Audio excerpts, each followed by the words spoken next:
Hello বন্ধুরা, নমস্কার সকলকে। আজকে তোমাদের সাথে হানি চিকেনের রেসিপি শেয়ার করব। তো চলো দেখে নেওয়া যাক কিভাবে করছি।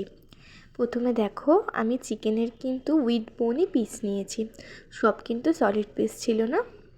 তো তোমরা চাইলে সব পিসই সলিডও নিতে পারো।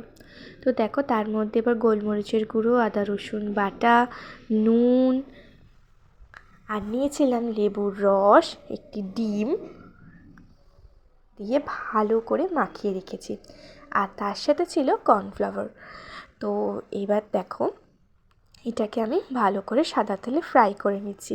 প্রায় আমি 4 থেকে 5 ঘন্টার মতো ম্যারিনেট করে রেখেছিলাম চিকেনটাকে, তারপরে আমি ফ্রাই করে নিয়েছি।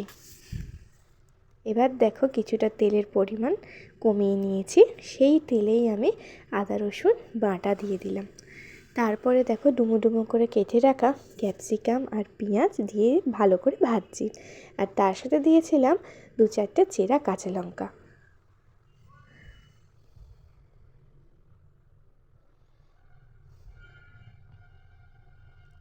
তো এটাকে একটু লাল করে ভেজে নিতে হবে। তারপরে দেখো, এর সাথে আমি কী অ্যাড করলাম: chilli sauce, tomato sauce, soya sauce, আর দিয়েছি লঙ্কার গুঁড়ো। তোমরা এখানে কিন্তু কাশ্মীরি রেড চিলি পাউডারটা ইউজ করতে পারো, আর এই সময় কিন্তু তোমরা নুনটাও দিয়ে দেবে। এবার শুধু সসের সাথে সমস্ত সবজিগুলোকে ভালো করে ভেজে নিতে হবে।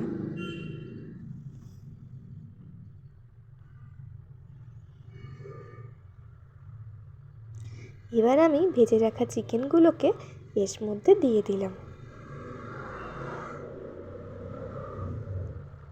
এবার ভালো করে মিশিয়ে নিতে হবে। এবার দেখো, আমার তো মেশানো হয়েই গেছে। এই সময় আমি কিন্তু একটু জল দিয়েছিলাম, যাতে মাংসগুলো সিদ্ধ হয়ে যায়।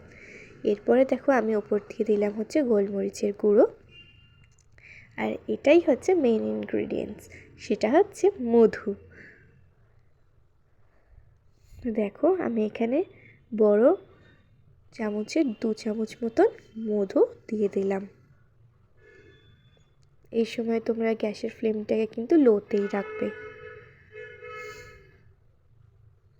তো দেখো কেমন লাগছে।